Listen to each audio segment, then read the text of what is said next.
Go ahead, Julie.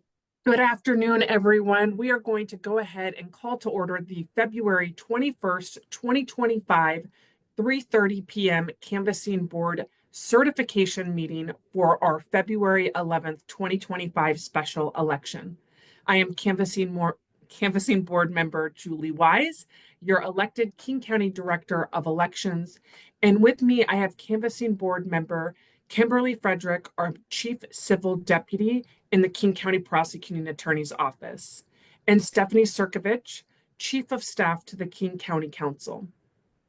We are staffed today by Geraldine Hampton, our King County Elections Ballot Processing Manager. This meeting is being recorded and live streamed via the King County Elections Facebook page and will be uploaded to our YouTube channel after this meeting.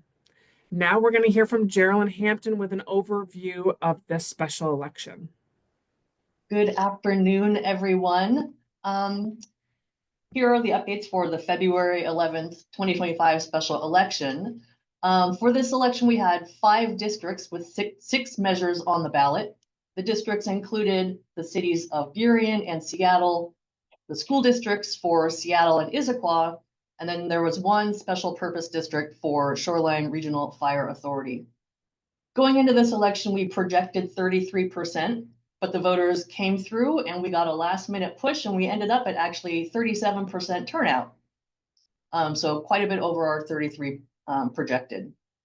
We had, just under 675,000 voters who were eligible to participate in this election, and the total ballots returned were over 250,000.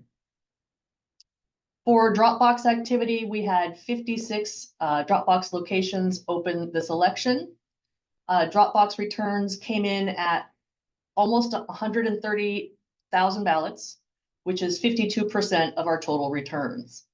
The most utilized boxes for this election were Ballard Library, no surprise, with over 9,200 in returns.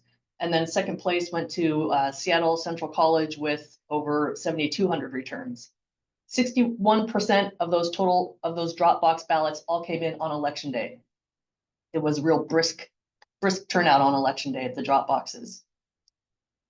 Our vote center activity really was just here at Renton headquarters. We opened our location 20 days before the election to help voters with registration, accessible voting, and of course getting a replacement ballot.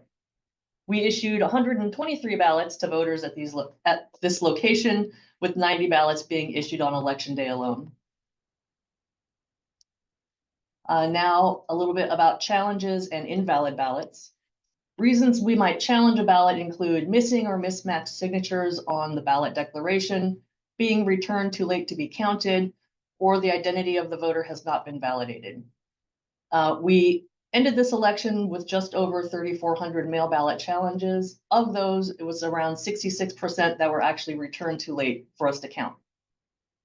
At certification today, we have almost 1,200 signature challenges remaining, which is around 0.46%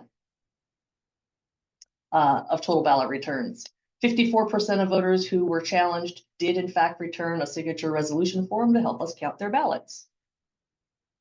There are also ballots we may need to invalidate. Reasons we might invalidate a ballot includes voter returned 2 ballots, we're going to count one and invalidate the other one. The voter did not vote the ballot. The ballot is from a voter who transferred to another county or moved out of the election area. What we do then, we'll send the physical ballot to the new county and invalidate the return in our election management system. Sometimes we get envelopes that say moved or deceased on the envelope, and there's no voted ballot inside, so we'll invalidate that return, but keep a record that we received a piece.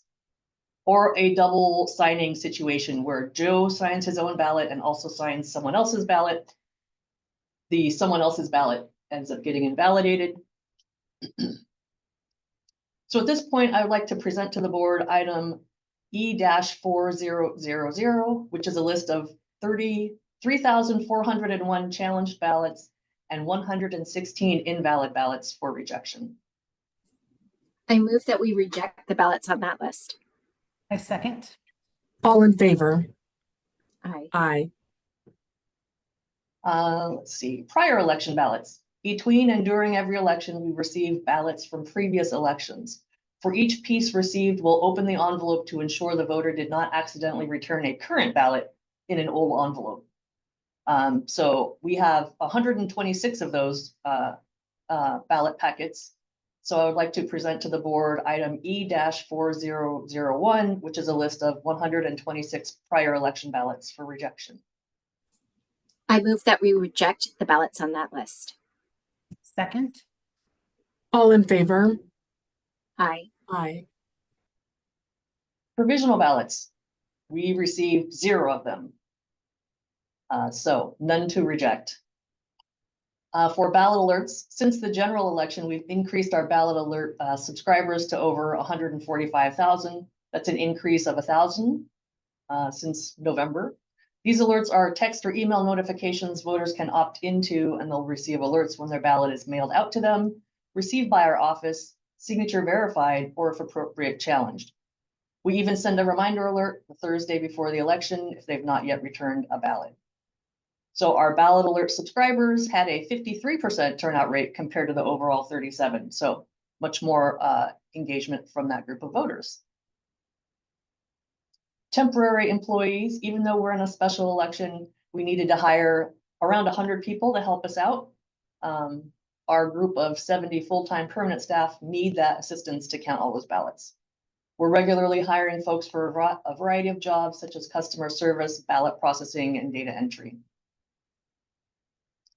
For observer activity, I had 19 people go through the 2-hour observer orientation, and we had 16 observer visits throughout the election cycle. Post-election audits. This election, we had our 3rd statewide random compliance check for signatures that do not match. On Friday, February 14th, the Secretary of State's office drew 335 signatures statewide where the signature does not match. Our county, King County, received 107 of those signatures to audit. During our review, the supervisor and I found one signature that we would have accepted. So we provided feedback to that staff person who challenged the ballot, and then we monitored their performance for the rest of the election. Every election, we also conduct a post-election audit called a batch audit. This process is where we randomly select 6 batches of ballots, comes out to approximately 1,500 ballots, and we'll do a hand count of a randomly selected contest. We then compare those hand count numbers to the tally that came from our tabulation system to prove that the votes are getting counted as they should be. So Thursday of election week, we audited the City of Seattle Proposition 1A, 1B continued, and we found 0 discrepancies. This election, we also completed our 14th risk limiting audit. This audit was conducted on Wednesday, February 19th, and was in addition to the batch audit that I just described. A risk limiting audit is another type of post-election review. In this case, however, we're taking random samplings of individual ballots, not batches of ballots, and comparing each vote on the marked ballot against the tabulated votes. This type of post-election audit is intended to provide statistical confidence that the winner is really the winner. The randomly selected contest was Seattle Schools Proposition number 1. There were 15 ballots identified to be audited, and we found no discrepancies. I'm happy to say we are now at our 37th election in a row with no discrepancies. Our next election coming up is the April 22nd special election. Our first canvassing board meeting is scheduled for Thursday, May 1st at 2 p.m. And I've got a fun fact for you for this election. We had 4 accepted ballots for voters who turned 18 years old on election day.